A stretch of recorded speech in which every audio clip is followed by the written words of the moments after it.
gente chama de advento escatológico, que vai do primeiro domingo do advento até o dia 16 de dezembro. Geralmente esse período entre o primeiro domingo do advento e o 6 de dezembro, os temas da liturgia, das homilias, das leituras da missa vão estar voltados para a segunda vinda de nosso Senhor Jesus Cristo no fim dos tempos. Então vai ser sempre um pouco a reflexão desse tema, né, em relação ao retorno glorioso de nosso Senhor Jesus Cristo para o grande juízo universal, a chamada parousia, né?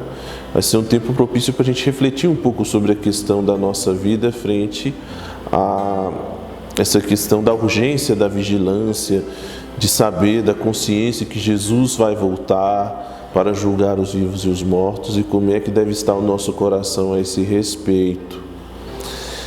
A segunda etapa do tempo do Advento começa no dia 17 até o dia 24 de dezembro. Inclusive o tempo do Advento ele começa com as primeiras vésperas do primeiro domingo do Advento, ou seja, na tarde do primeiro domingo do sábado que antecede o primeiro domingo do Advento, e se encerra com a chamada missa, com a missa das vésperas do Natal, né? A missa da vigília do Natal. Com a missa da vigília do Natal nós já entramos no tempo do Natal, mas, por exemplo, a liturgia da manhã do dia 24 ainda é uma liturgia do Advento. E entre os dias 17 e 24, a liturgia ela vai tratar então já mais propriamente do nascimento de nosso Senhor Jesus Cristo e aqueles acontecimentos que antecedem, né, esse fato, né? Então nós vamos ter a leitura dos chamados evangelhos da infância, que são os dois primeiros capítulos do Evangelho, sobretudo o primeiro capítulo do Evangelho de São Lucas e também o do Evangelho de São Mateus, né, que vai falar sobre aquela genealogia de Nosso Senhor Jesus Cristo, ou seja, Nosso Senhor Jesus Cristo como descendente de Abraão, o seu nascimento na plenitude dos tempos, por isso aquelas 3 etapas da história da salvação de 14 gerações cada uma, o relato do nascimento do nosso Senhor Jesus Cristo segundo São Mateus. Em São Lucas nós vamos ter o anúncio do nascimento de João Batista, o nascimento de João Batista, o anúncio do nascimento de Jesus Cristo lá do arcanjo São Gabriel a Nossa Senhora. Nós vamos ter a visita de Maria a Virgem a Isabel e teremos também, no caso, o relato mesmo do nascimento do nosso Senhor Jesus Cristo. Então esse vai ser mais ou menos o esquema, né? A estrutura do tempo do Advento. É uma etapa entre o primeiro domingo do Advento e o dia 16, e do dia 17 ao dia 24, uma segunda etapa, né? Geralmente essa segunda etapa é muito marcada nas paróquias pela reza da novena de Natal, né? Então é um período mais ou menos onde as comunidades se reúnem para rezar a novena, já preparando o coração para essa vinda de nosso Senhor Jesus Cristo, né? Uma outra característica interessante do tempo do Advento é a cor litúrgica. Então nós temos a cor roxa como cor litúrgica própria, o roxo que expressa uma sobriedade maior, né? O tempo do Advento, por ser um tempo de espera, é um tempo de sobriedade, então por isso é um tempo onde você não canta o Glória, né? Ao contrário da Quaresma, onde você não canta o Aleluia, no Advento se canta o Aleluia, porque o Advento ele não tem a mesma carga penitencial que a Quaresma, né? Embora seja também um tempo de conversão, embora seja um tempo de um chamado a uma mudança de vida. Então, a cor roxa é a cor característica do tempo do Advento, e para o terceiro domingo do Advento, no chamado Domingo Gaudete, o Domingo da Alegria, nós temos a cor rósea. E por que o róseo, né? Às vezes a gente vê algumas paróquias onde os padres têm um certo preconceito com a cor litúrgica do róseo, mas não há motivos, nem os fiéis têm que se preocupar com isso. A ideia do róseo é porque a alegria do terceiro domingo ainda não é aquela alegria plena do Natal. Então você tem a mistura do branco da alegria com o roxo sóbrio do Advento. O roxo com o branco dá o róseo, né? Então tem um pouco essa diferença. Então quando vocês virem nas missas os padres usando o róseo no terceiro domingo do Advento, não estranhem, expressa um pouco essa alegria desse dia, desse tempo, né, dessa fase do tempo do Advento. E como é que a gente vive bem o tempo do Advento, né? Então, a primeira coisa que a gente tem que ter no coração quando a gente pensa a questão da vivência e da espiritualidade do tempo do Advento é que o tempo do Advento é um tempo de espera. Não é para ser uma espera angustiosa, uma espera aflitiva, da gente ficar com o coração inquieto, um coração perturbado, não. A segunda vinda de nosso Senhor Jesus Cristo não é para apavorar os cristãos, não é para colocar os cristãos em desespero, em pânico, pelo contrário. A gente tem que pensar o seguinte: nosso Senhor Jesus Cristo, Ele vai vir e Ele vai trazer consigo a recompensa para os que foram justos, né? Para os que caminharam na fidelidade. Então, a nossa espera é aquela espera ansiosa, sabe? De quando uma criança que espera a sua mãe chegar com o presente que ela prometeu, né? Minha mãe prometeu que se eu passasse de ano, ela ia me dar um presente. Pronto, eu passei de ano, então agora eu estou esperando minha mãe chegar e ela vai trazer o meu presente. Então eu fico ansioso, mas é uma ansiedade gostosa, é uma ansiedade feliz.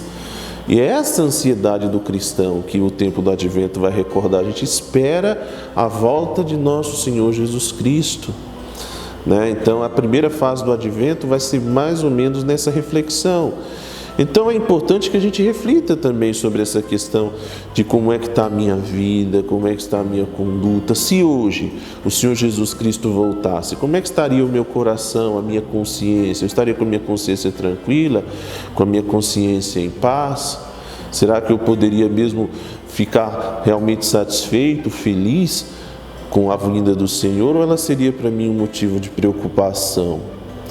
Se ela é um motivo de preocupação, então aí vem a segunda coisa. O tempo do Advento é um tempo de conversão.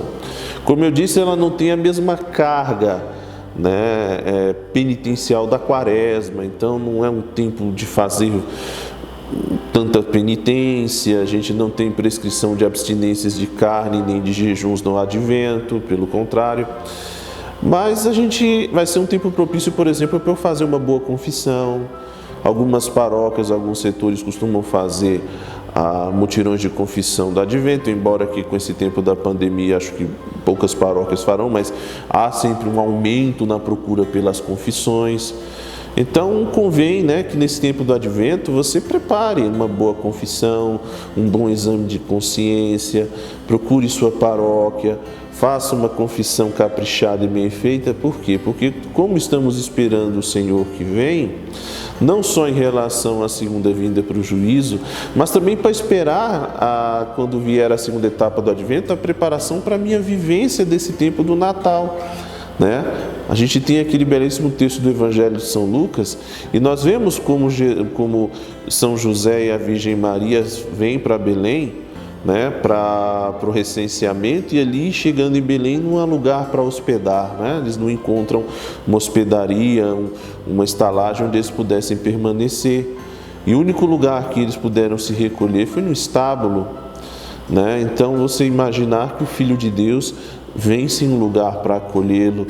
E qual é o lugar onde nós devemos acolhê-lo? É acolher no coração, né? Então por isso, para o tempo do Advento, uma boa confissão, fazer um bom propósito de mudança de vida, né? Já tendo em vista essa questão da vivência do Natal. O tempo do Advento também é muito comum a prática nas famílias de você construir, montar o seu presépio em casa, né? O presépio foi uma criação de São Francisco de Assis, que é uma representação plástica, gráfica, da cena do nascimento do nosso Senhor Jesus Cristo. Então a gente recomenda que todo bom católico tenha lá na sua casa o seu presépio, né? Tem famílias que têm a prática de rezar sua novena de Natal ali diante do presépio, contemplando aquela cena. O presépio ele ajuda muito a gente na reflexão, na meditação do mistério do nascimento do nosso Senhor Jesus Cristo. E, por exemplo, você tem geralmente no presépio a manjedoura, ela costuma no tempo do Advento ficar vazia, justamente para suscitar no nosso coração essa ansiedade. A gente quer muito que Jesus chegue logo, que Ele venha, né? Que Ele venha habitar no nosso lar, que Ele venha habitar na nossa família, que Ele venha estar conosco, né? No tempo do Advento, a gente precisa um pouco se cuidar, uma outra coisa importante, em relação à questão um pouco do como a gente lida com os bens, né? Geralmente a preparação para o Natal para muitas famílias é tempo de gastança, é tempo de comilança, a gente quer preparar, aí gasta dinheiro com muita coisa, compra de presentes, preparação da ceia, ornamentação da casa. A gente não é que isso seja ruim, muito pelo contrário, né? Mas tomar cuidado para não cair no consumismo pelo consumismo, né? Então, muitos lares a gente visita, não tem o presépio, mas tem a figurinha do Papai Noel, né? Bom, o Papai Noel tem toda a tradição ligada à figura de São Nicolau de Mira, né, que foi um bispo do Oriente extremamente caridoso. Porém, hoje em dia é uma figura explorada muito comercialmente, né? Então, a gente fala muito com as crianças, né, de esperar o Papai Noel, da compra do presente. E era importante a gente, durante esse tempo do Advento, aproveitar para familiarizar, sobretudo as crianças, justamente com esse mistério do nascimento de nosso Senhor Jesus Cristo, né? Então, rezar diante do presépio, convidar as crianças a prepararem, elas podem ajudar nessa montagem do presépio.